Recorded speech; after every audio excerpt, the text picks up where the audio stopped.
لنا من يهده الله فلا مضل له ومن يضلله فلا هادي له أشهد أن لا إله إلا الله وحده لا شريك له وأشهد أن محمدا عبده ورسوله صلى الله عليه وعلى آله وأصحابه ومن تبعهم بإحسان إلى يوم الدين وسلم تسليما كثيرا يا أيها الذين آمنوا اتقوا الله حق تقاته ولا تموتن إلا وأنتم مسلمون يا أيها الناس اتقوا ربكم الذي خلقكم من نفس واحدة وخلق منها زوجها وبث منهما رجالا كثيرا ونساء واتقوا الله الذي تساءلون به والأرحام إن الله كان عليكم رقيبا يا أيها الذين آمنوا اتقوا الله وقولوا قولا سديدا يصلح لكم أعمالكم ويغفر لكم ذنوبكم ومن يطع الله ورسوله فقد فاز فوزا عظيما أما بعد فإن أصدق الحديث كتاب الله وخير الهدي هدي محمد صلى الله عليه وسلم وشر الأمور محدثاتها وكل محدثة بدعة وكل بدعة ضلالة وكل ضلالة في النار. Ma'asyiral muslimin wal muslimat yang semoga senantiasa dimuliakan oleh Allah Subhanahu wa taala. Alhamdulillah, kita bersyukur atas segala nikmat yang Allah limpahkan kepada kita. Dan salah satu nikmat yang kita rasakan malam hari ini, Allah berikan kepada kita taufik, Allah berikan kepada kita kesempatan untuk menunaikan berbagai ketaatan kepadanya. Dan salah satu ketaatan yang telah selesai kita laksanakan adalah menunaikan salat tarawih secara berjamaah. Kebetulan malam hari ini malam ke-27. Malam yang sangat diharapkan adanya Lailatul Qadar di malam hari ini. Kemudian ketaatan berikutnya yang sedang kita lakukan sekarang, duduk sejenak di majelis ilmu, di majelis zikir, yang mana majelis ini adalah salah satu taman-taman surga yang ada di dunia. Maka melanjutkan kajian kita pada pertemuan pertama di malam ke-25, mengenal adab-adab berdoa dengan dalil-dalilnya. Sebelumnya kita sudah membaca beberapa adab serta dalil-dalilnya, menghadap ke kiblat ketika berdoa, kemudian bersuci, dalam keadaan bersuci, setelah itu mengangkat kedua tangan ketika berdoa, kemudian memuji Allah dan bersalawat kepada Rasulullah, lalu juga ketika berdoa betul-betul yakin Allah mampu mengabulkan apa yang diminta kepadanya. Maka malam hari ini kita melanjutkan beberapa adab berikutnya. Adamul istijal, adamus istijal ijabah. Tidak tergesa-gesa mengharapkan jawaban dari Allah terhadap doa yang dipanjatkan. Seorang hamba ketika dia meminta kepada Allah apa yang dia inginkan, baik dari kebaikan dunia maupun kebaikan akhirat, hendaklah dia terus meminta walaupun dia belum melihat hasil atau belum melihat doanya diijabahkan, dan hendaklah dia bersabar memohon meminta kepada Allah Subhanahu wa taala. Karena Rasulullah sallallahu alaihi wasallam bersabda di dalam hadis riwayat Bukhari dan Muslim, yustajabu lil abdi ma lam yad'u bi ithmin aw qati'ati rahim.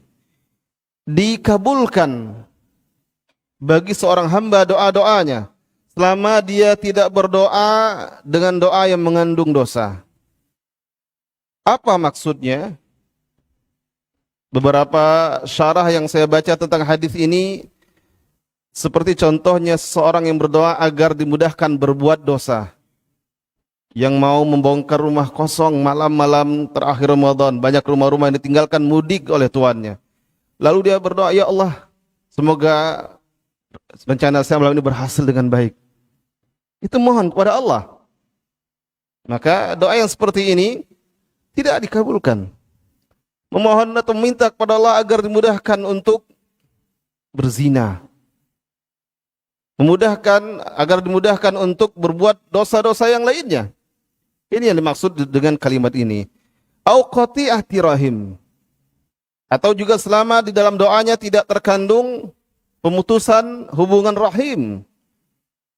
Apa maksudnya? Di antara maksudnya seseorang yang berdoa kepada Allah agar misalnya orang-orang yang ada hubungan rahim dengannya, karib kerabatnya, saudara-saudaranya, lalu dia berdoa kepada Allah, ya Allah, hancurkan usaha si fulan ini. Padahal saudaranya, ya Allah, timpakan keburukan kepadanya. Padahal saudaranya. Maka ini termasuk doa yang tidak akan dikabulkan oleh Allah Subhanahu wa taala. Meskipun itu seandainya terjadi seperti itu, tapi bukan karena doanya. Bukan karena doa orang yang minta kepada Allah seperti ini. Lalu kata Rasulullah SAW, malam yasta'ajil. Saya ulangi hadisnya, kata Rasulullah, yustajabul abdi malam yad'u bi ithmin aw qati'ati rahim malam yasta'jil. Akan dikabulkan bagi seorang hamba ketika dia berdoa kepada Allah selama doanya tidak mengandung dosa, atau bukan doa yang padanya terdapat pemutusan terhadap hubungan rahim, selama dia tidak tergesa-gesa dengan hasilnya. Lalu Rasulullah ditanya oleh para sahabat, ya Rasulullah, mal istijal? Wahai Rasulullah, apa yang dimaksud dengan istijal? Bahasa kita istijal itu tergesa-gesa. Apa yang dimaksud dengan istijal? Lalu Rasulullah menjawab, qad da'autu. Yaqulu, seseorang berkata, qad da'autu wa qad da'autu. Sungguh aku telah berdoa, aku berdoa. Seseorang yang merasa telah sering berdoa. Lalu dia mengatakan, falam ara yastajibuli. Saya tidak mendapati, saya tidak melihat Allah mengabulkan doaku. Jadi kalau ada orang-orang yang merasa seperti ini, sudah merasa sering berdoa, tapi dia menganggap Allah belum mengabulkan doa, lalu dia berhenti berdoa.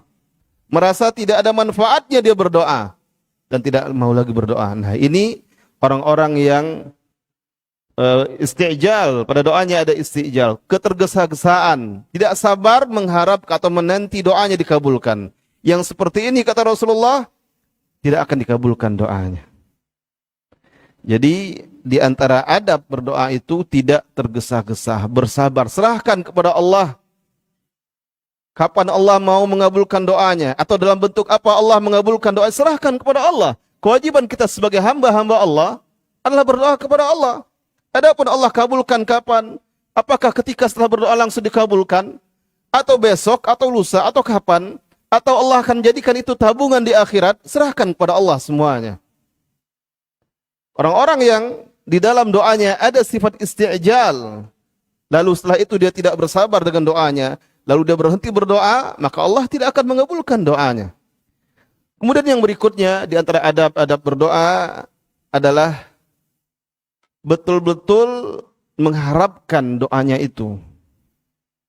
Maksudnya apa? Ketika dia meminta, betul menginginkan apa yang dimintanya. Dalam bahasa Arab, para ulama sering mengistilahkan al-jazamu fid doa. Ketika berdoa, betul dia tidak seperti orang misalnya minta, kalau diberikan, kalau bisa beri, kalau enggak apa-apa. Bukan seperti itu. Kan ada sebagian orang kalau meminta kepada sama manusia, Pak, kalau bisa bantulah saya ini. Tapi kalau tidak juga tidak apa-apa. Berarti dia tidak sungguh-sungguh menginginkannya.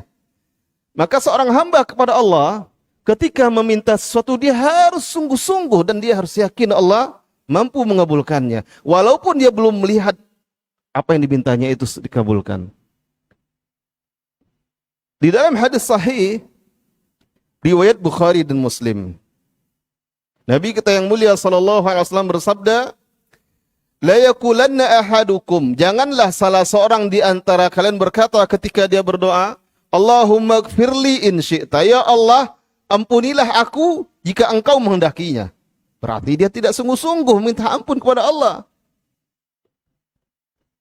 Atau kata Rasulullah, dia mengucapkan Allahumma arhamni in syi'ta, ya Allah, rahmati aku jika engkau menginginkannya. Padahal kalau berdoa itu harus betul-betul menunjukkan kita butuh. Kita butuh kepada rahmat Allah. Apa yang kita minta kepada Allah, kita butuh kepadanya. Jangan ditambahkan in syi'ta. Allahumma gfirli, Allahumma arhamni, Allahumma rzuqni, Allahumma barikli. Tidak ditambahkan dengan kalimat jika Allah menghendaki, ya Allah. Karena tambahan kalimat tersebut menunjukkan orang yang berdoa ini dia tidak sungguh-sungguh menginginkannya dari Allah Subhanahu wa taala. Maka kata Rasulullah, la yaqulanna ahadukum Allahumma ighfirli in syi'ta, Allahumma arhamni in syi'ta, liya'zimil mas'alah. Hendaklah dia betul-betul menginginkan masalah tersebut. Fa innallaha la mukriha lahu. Karena sesungguhnya Allah itu tidak ada seorang pun yang memaksanya. Ketika dia memberi, dia berikan. Jadi jangan khawatir Allah merasa terpaksa. Mintalah kepada Allah, tidak ada yang memaksanya. Jadi harus betul-betul menginginkannya. Nah, ini adab, salah satu adab dalam berdoa. Kemudian adab yang lainnya ketika berdoa, at-tadarru'u wal khusyu'u wal raghbatu wal rahbatu. Berdoa dengan merendahkan diri di hadapan Allah, khusyuk, dan mengharapkan, betul-betul mengharapkan apa yang diinginkan, yang diminta dari Allah. Wal rahbah, dan diiringi dengan rasa takut kepada Allah Subhanahu wa taala. Allah berfirman di dalam surat Al-A'raf ayat 55. Ud'u rabbakum tadarru'an wa khifah. Berdoalah kepada Rabb kamu, pada Tuhan kamu dengan merendahkan diri dan diiringi dengan rasa takut. Jadi adabnya ketika berdoa betul-betul merendahkan diri di hadapan Allah Subhanahu wa taala. Allah juga berfirman di dalam surat Al-Anbiya ayat 90. Innahum kanu yusari'una fil khairat wa yad'unana raghaban wa rahaban wa kanu lana khashiin. Sesungguhnya mereka adalah orang-orang yang senantiasa bersegera di dalam melakukan kebaikan. Mereka senantiasa berdoa kepada kami dengan penuh harapan dan juga dengan penuh rasa takut. Wa kanu lana khashiin, dan mereka adalah orang-orang yang khusyuk kepada kami. Sebagaimana Allah juga berfirman di dalam surat Al-A'raf ayat 205. Wadhkur rabbaka fi nafsika tadarru'an wa khifatan wa dunal jahri minal qawli bil ghuduwil wal asal. Dan ingatlah Rabbmu dengan penuh merendahkan diri dan diiringi dengan rasa takut tanpa mengeraskan suara. Tanpa mengeraskan suara, meninggikan suara. Baik itu di waktu pagi maupun di waktu sore. Ini juga dalil berdoa dengan merendahkan suara. Tidak perlu dengan keras-keras, teriak-teriak dan sebagainya. Dengan merendahkan suara, tidak perlu seperti orang yang sedang marah-marah dan sebagainya. Dengan penuh khusyuk, tunduk dan sebagainya. Kemudian adab yang lainnya ketika berdoa, dianjurkan mengulang-ulang doa tersebut 3 kali. Sebagaimana diriwayatkan dalam hadis oleh Al-Imam Al-Bukhari dan Muslim dari Abdullah bin Mas'ud radhiyallahu anhu. Abdullah bin Mas'ud berkata, ini kisah ketika Nabi masih berada di Mekah. Kata Abdullah bin Mas'ud, bainama Rasulullah sallallahu alaihi wasallam yusalli indal bait. Ketika Rasulullah sallallahu alaihi wasallam salat di dekat Ka'bah. Wa Abu Jahlin wa ashabun lahu julusun. Ketika itu Abu Jahal dan teman-temannya sedang duduk-duduk juga dekat Ka'bah. Dan mereka sehari sebelumnya menyembelih seekor anak onta. Lalu berkata Abu Jahal, ayyukum yaqumu ila salajazuri bani fulan. Siapa di antara kalian yang mau mengambil dalaman usus, bagian dalam hewan yang disembelih kemarin itu oleh Bani Fulan, kemudian meletakkannya di punggung Muhammad? Siapa yang mau? Jadi Abu Jahal membuat semacam kepada kawan-kawannya, siapa yang berani mengambil dalaman hewan sembelihan kemarin lalu meletakkannya di punggung Muhammad ketika dia yang salat?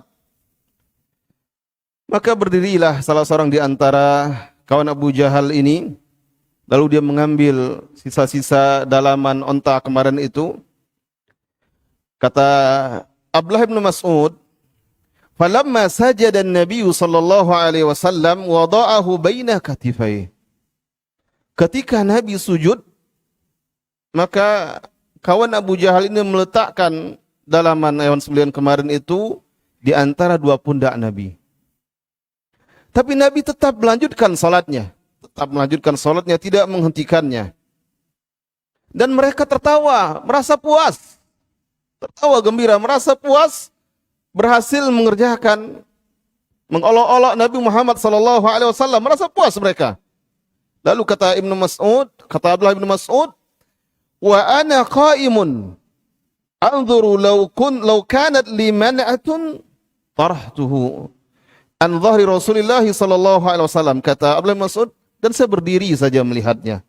Seandainya saja saya memiliki backingan, orang-orang yang akan membela saya, ini saya akan buang itu. Saya singkirkan dari pundak Nabi sallallahu alaihi wasallam. Tapi apalah daya Abdullah bin Mas'ud? Dia merasa tidak ada orang-orang yang akan membelanya. Tidak ada orang-orang yang akan membackingnya.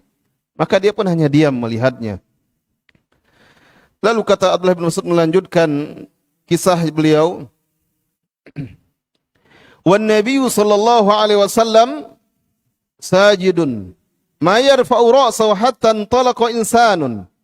Dan Nabi tetap sujud, tetap salat, sujud, dan tidak mengangkat kepalanya sedikit pun sampai seseorang pergi dari tempat tersebut dan mengabarkan kepada Fatimah, kepada putri Rasulullah sallallahu alaihi wasallam. Faja'at wa hiya Juwairiyah. Maka datanglah Fatimah, dan ketika itu dia masih usia seorang gadis yang belia. Fatarahathu anhu. Lalu Fatimah menyingkirkan kotoran tadi, menyingkirkan usus dalaman hewan sembelihan tadi dari pundak ayahandanya. Dia singkirkan. Thumma aqbalat alaihim. Lalu Fatimah mendatangi orang-orang musyrik Quraisy, Abu Jahal dan kawan-kawan yang sedang duduk-duduk merasa puas, gembira, berhasil mengolok-olok Nabi sallallahu alaihi wasallam. Apa yang dilakukan oleh Fatimah radhiyallahu anha? Tashtimuhum. Beliau mencaci maki, memarahi, mengomeli orang-orang tersebut. Masya Allah, berani sekali. Seorang gadis yang belia. Lalu kata Abdullah bin Mas'ud, "Falamma qada an-nabiy sallallahu alaihi wasallam salatahu." Ketika Nabi telah selesai melaksanakan salatnya, rafa'a sautahu, thumma da'a alaihim. Nabi pun mengangkat suaranya dan berdoa atau mendoakan kebinasaan untuk orang-orang yang telah mengolok-oloknya. Wa kana idza da'a thalathan. Nah, ini dia dalilnya. Salah satu adab berdoa itu mengulang-ulang doanya 3 kali. Kata Abdullah bin Mas'ud, wa kana idza da'a thalathan wa idza sa'ala thalathan. Dan jika meminta kepada Allah, Rasulullah meminta atau mengulangnya 3 kali. Tsumma qala.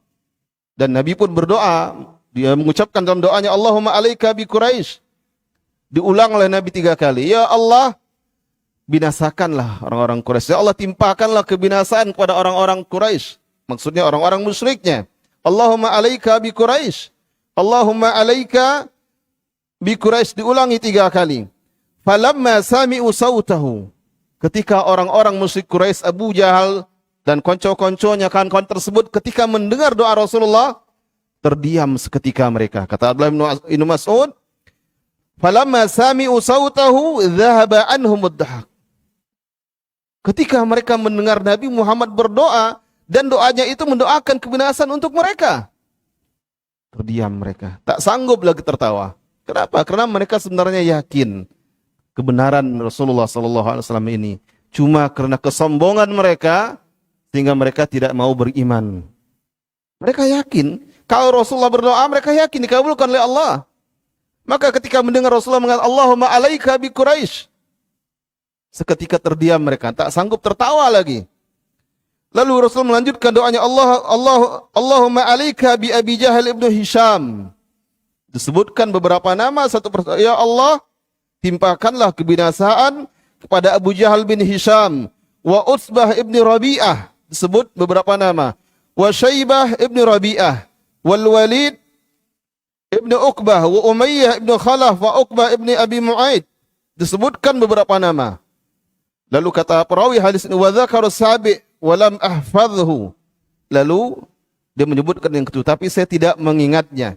Fa walladzi ba'atha Muhammadan sallallahu alaihi wasallam bil haqq, maka demi yang telah mengutus, demi Allah yang telah mengutus Nabi Muhammad dengan kebenaran. Laqad ra'aitul ladzina samma sar'a yauma badrin. Sungguh aku melihat satu persatu orang-orang yang namanya disebutkan di dalam doa Nabi tadi, mereka terbunuh semuanya di perang Badar. Dikabulkan oleh Allah doa Nabi. Semua yang disebutkan tadi, Abu Jahal terbunuh di perang Badar, semuanya sebutkan. Tsumma suhibu ilal qalib, lalu diseret jasad mereka ke salah satu sumur yang ada di Badar dan dicampakkan ke dalam sumur tersebut. Tapi hadis ini banyak pelajarannya. Cuma kita bawakan di malam hari ini sebagai salah satu dalil disunnahkan atau dianjurkan mengulang-ulang doa Allahumma inna as'alukal jannah, atau misalnya doa malam hari ini yang sangat dianjurkan, Allahumma innaka afuwun tuhibbul afwa fa'fu anni, Allahumma innaka afuwun tuhibbul afwa fa'fu anni. Bayangkan saja kalau malam hari ini jamaah ikut salat di akhir malam dan Allah takdirkan malam hari ini malam Al-Qadar. Berdoa ketika sujud di sepertiga malam terakhir, berkumpul beberapa waktu mustajab, malam Al-Qadar atau Lailatul Qadar. Ketika sujud di sepertiga malam terakhir, tentu semakin besar harapan doa itu akan dikabulkan. Perbanyak doa, silakan berdoa apa saja, dan jangan lupakan doa yang Rasul ajarkan kepada ibunda kita Aisyah radhiyallahu anha, Allahumma innaka afuwun tuhibbul afwa fa'fu anni. Ulang-ulang sebanyak-banyak mungkin sambil direnungi maknanya. Direnungi kita ini hamba-hamba Allah yang banyak dosa. Tidak akan ada yang mampu mengampuni dosa kita kecuali hanya Allah. Hanya kepada Allah lah kita mohon ampunan. Terus diulang-ulang. Kemudian adab yang berikutnya,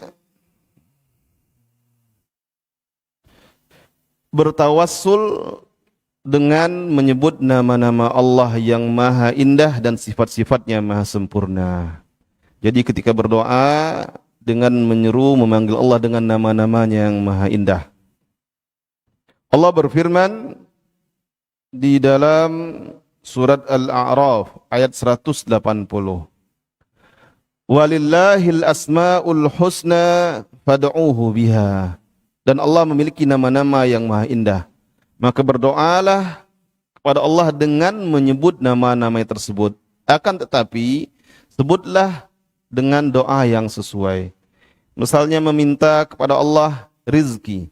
Ya sebutkan, Allah ya Razzaq, Allahumma innaka antar Razzaq, Allahumma innaka antal ghaniyul karimur Razzaq, farzuqni. Ya Allah, sesungguhnya Engkau adalah yang maha kaya, yang maha pemurah, maha pemberi rizki. Maka berikan rezeki kepada aku. Jangan pula misalnya Allahumma innaka antal qawiyul azizul matin farzuqni. Tidak nyambung. Ya Allah, sesungguhnya Engkau adalah Rabb yang maha kuat, maha perkasa. Beri aku rezeki. Tidak nyambung. Panggil Allah dengan nama-namanya dan mintalah dengan apa yang Allahumma innaka antar rafu, Allahumma innaka antar rahim farhamni. Ya, coba, memang seperti itu. Nah, misalnya kalau berdoa, maka panggillah Allah, suruh Allah dengan doa-doa tersebut. Karena Allah yang merintahkannya. Kemudian di dalam surat Al-Baqarah ayat 186 Allah juga berfirman, wa idza sa'alaka ibadi anni fa inni qarib.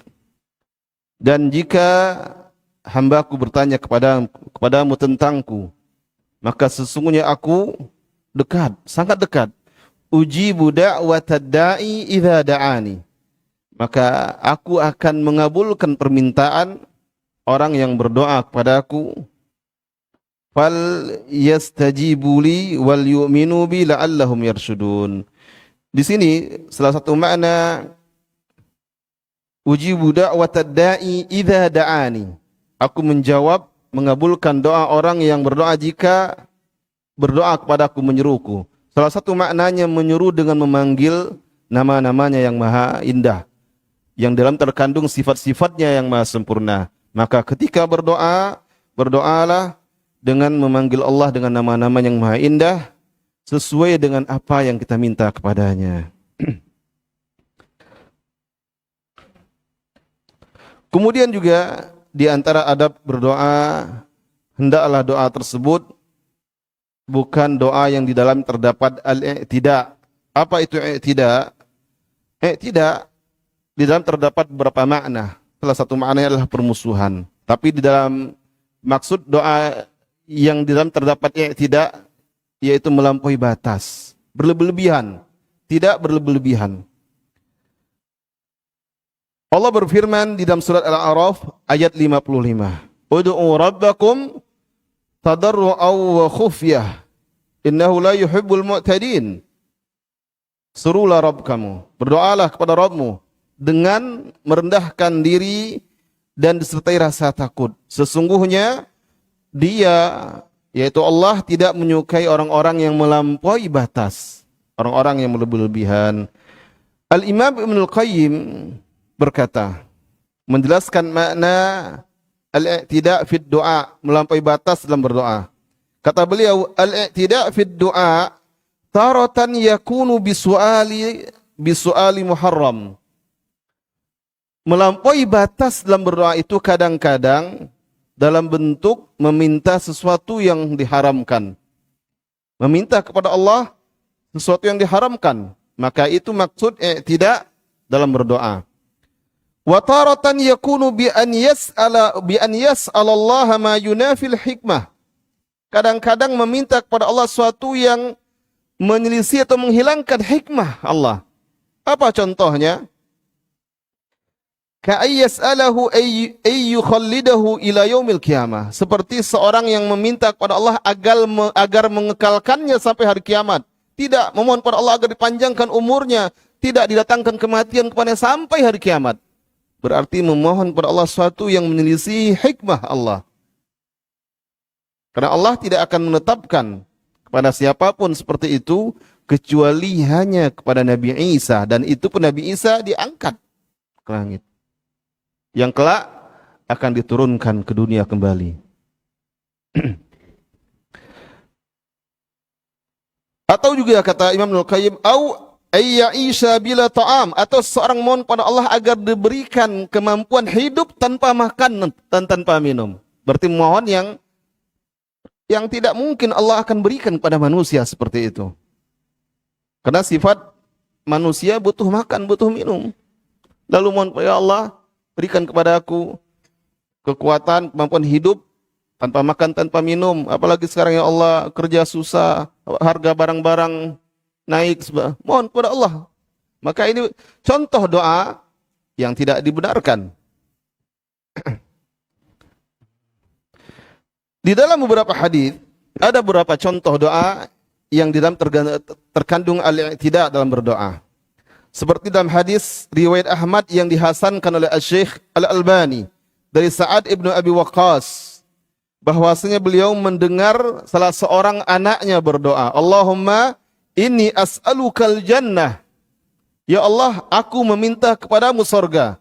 Wa as'aluka min na'imiha wa bahjatiha. Dan aku meminta kepadamu nikmat-nikmat surga dan ketentramannya, ketenangannya, kebahagiaannya. Wa min kadza wa min kadza. Disebutkan semua satu persatu.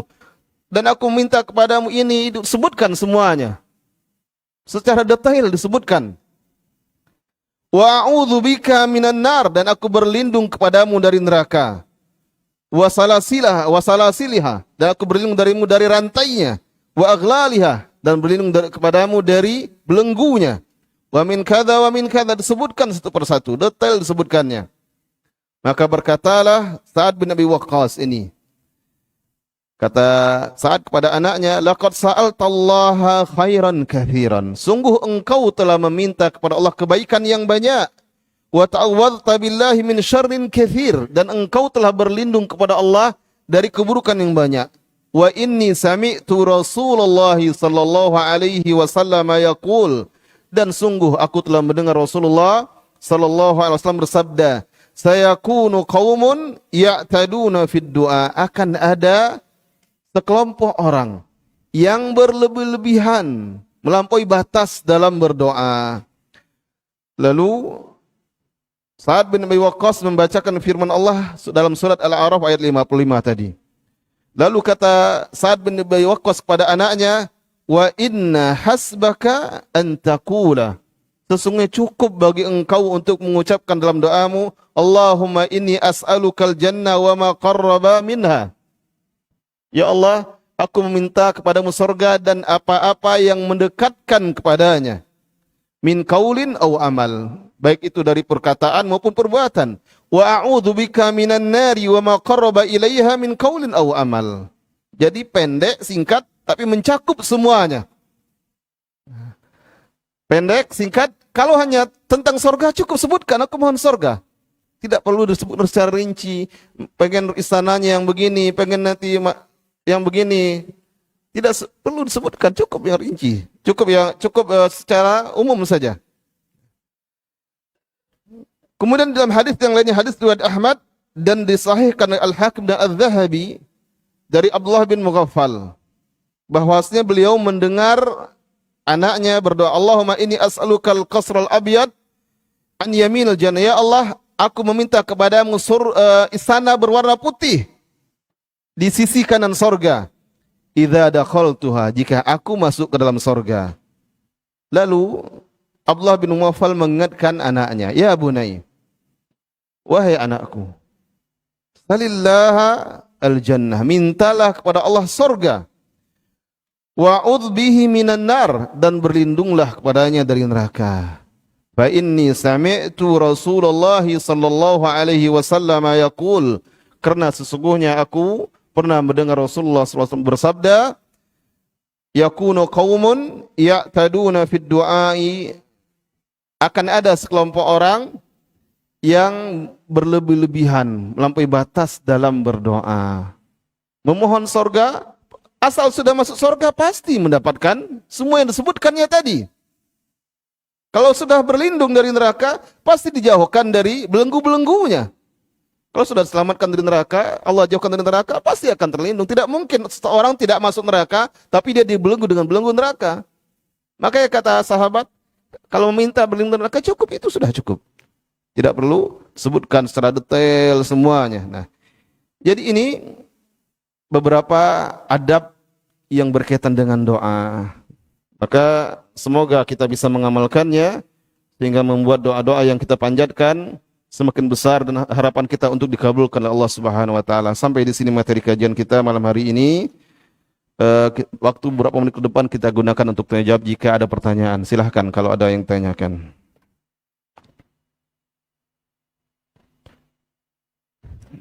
Baik, silahkan. Waalaikumsalam warahmatullahi wabarakatuh.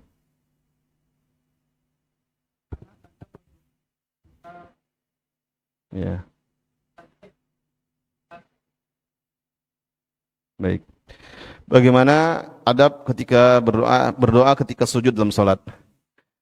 Adabnya ketika berdoa sujud dalam salat hendaklah yang paling dianjurkan. Karena adab itu ada yang memang harus dan ada yang disukai. Seperti beberapa adab yang kita sebut nanti adab yang disukai. Hendaklah doa tersebut dari doa-doa yang ma'thur. Apa yang ma'thur? Apa maksud ma'thur? Doa-doa yang memang diajarkan oleh Rasulullah. Sebagusnya seperti itu. Jika memang tidak hafal, maka boleh doa-doa yang mengandung makna yang bagus walaupun tidak disebutkan dalam hadis. Yang pertama, saya ingatkan, hendaklah berdoa dengan doa-doa yang telah diajarkan oleh Rasulullah. Kemudian juga kalau meskipun doa tersebut diambil dari Al-Quran, tapi ketika itu dibacakan sebagai doa, maka dia adalah doa, bukan Al-Quran. Karena ada larangan baca Al-Quran ketika sujud, yaitu mengkhususkan bacaan ayat Al-Quran. Tapi jika itu adalah doa, maka itu diperbolehkan. Nah, itu saja kalau ketika sujud, tidak ada hal-hal yang khusus. Kemudian kalau ketika salat berjamaah, menyesuaikan bacaannya dengan lamanya imam sujud. Kalau berjamaah menjadi makmum, kalau memang imam sudah berdiri dari sujud, maka segera hentikan doa. Kalau imam misalnya sudah membaca zikir sujud, subhana rabbil a'la, lalu ada jeda waktu yang bisa berdoa, silakan berdoa. diisi dengan doa-doa. Misalnya malam hari ini seperti tadi salat tarawih, silakan diperbanyak. Allahumma innaka afun tuhibbul afwa fa'fu anni. Apalagi nanti yang ikut qiyam lailnya, kalau panjang sujudnya, silakan diperbanyak doa-doa tersebut. Tapi ketika imam sudah selesai dari sujudnya berdiri, maka segera ikut bangkit dari sujud bersama imam. Nah, itu beberapa adabnya, dan tidak ada adab-adab khusus yang lainnya. Ya. Wallahu a'lam bishawab. Baik, silahkan. Ya, tafadhol. Ya.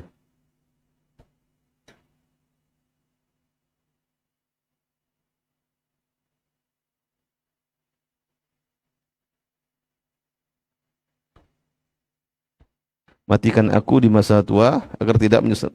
Ini termasuk doa yang tidak diperbolehkan seperti ini. Ya. Ada yang seperti itu? Pernah dengar? Ya.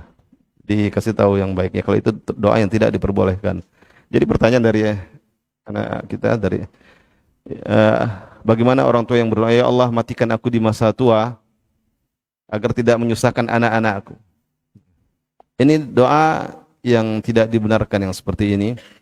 Yang ada berlindung kepada Allah dari kepikunan di masa tua. Tapi kalau doa agar dimatikan di masa tua, agar tidak merepotkan anak-anakku, maka ini tidak dibenarkan. Yang ada memohon pada Allah agar dijauhkan dari kepikunan di masa tua. Karena ada orang yang sampai tua dia tidak pikun. Tidak betul-betul uzur, karena kalau yang sudah pikun seperti kekanak-kanakan. Bahkan melebihi kanak-kanakan. Nah, sebagian anak-anak tidak sabar menghadapi orang tua yang seperti ini. Lalu mungkin ada orang tua yang berdoa, ya Allah matikan aku di masa tua agar tidak menyusahkan orang lain atau menyusahkan anak-anakku. Jadi yang seperti ini bukan doa yang dicontohkan, yang ada itu agar dijauhkan dari kepikunan. Artinya meskipun sampai tua tapi tidak pikun. Banyak orang-orang yang sampai tua. Kadang bertemu orang yang umur sudah 8 tahun. Luar biasa. Sehat, Allah jauhkan dari kepikunan. Beberapa orang yang saya pernah temui sudah begitu tua tapi masih ke masjid, sudah sangat tua, masih pakai motor listrik. Ada salah satu jemaah di tempat saya rutin isi kajian dan tidak pikun. Jadi tidak perlu meminta agar dimatikan di masa tua. Yang namanya kematian tetap akan datang. Jadi kapanpun akan datang. Tapi yang diajar oleh Rasulullah agar seseorang berdoa kepada Allah berlindung dari kepikunan di masa tua. Itu yang diajar oleh Rasulullah sallallahu alaihi wasallam. Wallahu a'lam bishawab. Ya. Baik, silakan ada pertanyaan yang lain.